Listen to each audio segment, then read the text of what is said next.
Welcome to day 18, and today I want to talk about if I were struggling to rebuild my health at the moment, here's exactly what I do to get started. So let's get into the video. First step that I would do is reprogramming my mind for success. So what does that mean? The first step in transforming your health is shifting your mindset.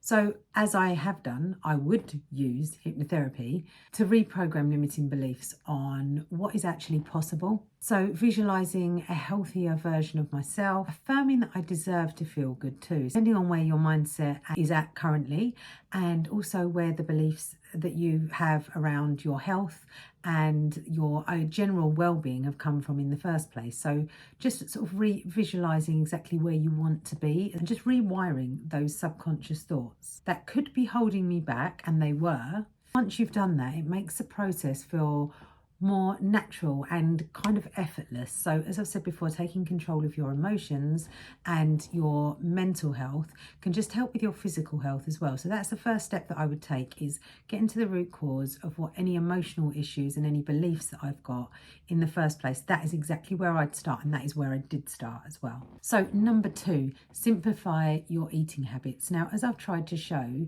in this 30-day challenge that I'm currently doing, it's pretty boring. I don't obsess over things, right? So I will just cook things that are plain and simple and that are easy to follow. I don't do some sort of, it's not a fad thing. It's not, and I'm not putting those diets down. I've done them all.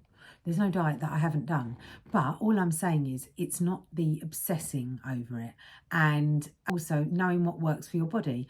And I'm sure if you're the same age as me, you've tried everything and you probably do know what works for you. So trusting your own judgment and simplifying your eating habits makes a lot of difference. Try and make it as simple as possible. In the whole foods, like I've been doing, is a good start because it's really easy to do. We all know what whole foods are.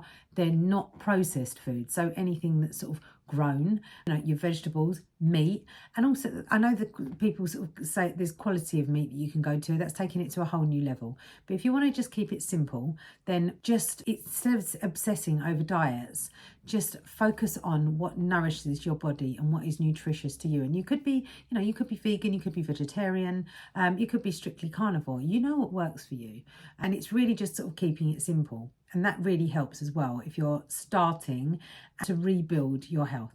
And using your subconscious to build positive associations, like I've said, with the reprogramming your mind, so you can make easier choices and they feel automatic and not forced, particularly if you've done that mindset work in the first place.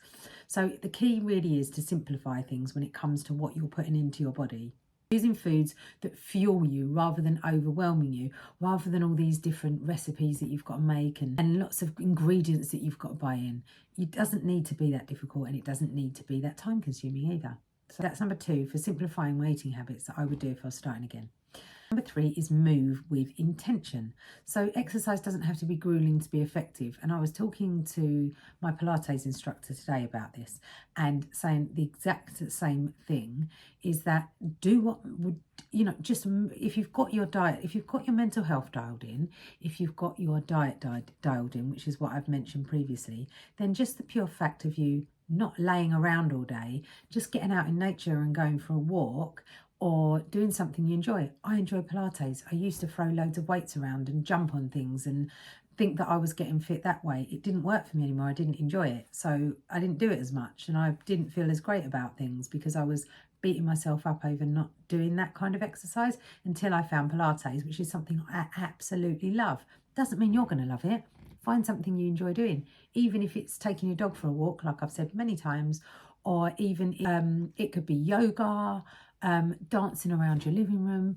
When you're in your 40s, you've possibly tried many different forms of exercise, and I'm not teaching to suck eggs here. You probably know what works for you. So if there's something that you find that you really enjoy doing, do it a lot. And also think of movement as a form of self-care as well. So it's reprogram your mind to look forward to it rather than see it as a chore, because you find something that you actually enjoy doing rather than something that you think you should do. So that's my advice on moving with intention. So number 4, sleep and rest are non-negotiable. Sleep is where the true healing happens. And this is what I say to my clients after hypnotherapy sessions. It's very advantageous. And I do prefer to do them in the afternoon, because then you can rest up and take in all of the reprogramming and all of the things that you've learned and all of the changes to your subconscious, and you can rest and recuperate and to unwind before you go to bed, because then you're setting yourself up for success in ensuring that you have a really good night's sleep, and a restful sleep as well that rejuvenates your body.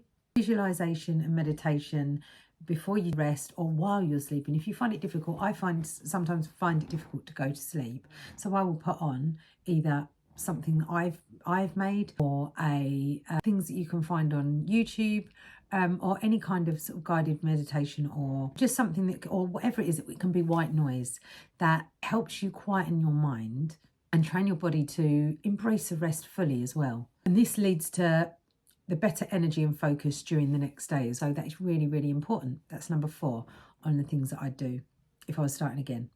And number 5 is small changes equals big impact. Instead of trying to overhaul everything at once, I'd focus on the small, really sustainable things. Obviously, I like hypnotherapy. I'm a hypnotherapist, so big advocate, and these changes can be part of your new identity as well. And it makes it easier to stick to the healthy habits as well, without relying on willpower alone.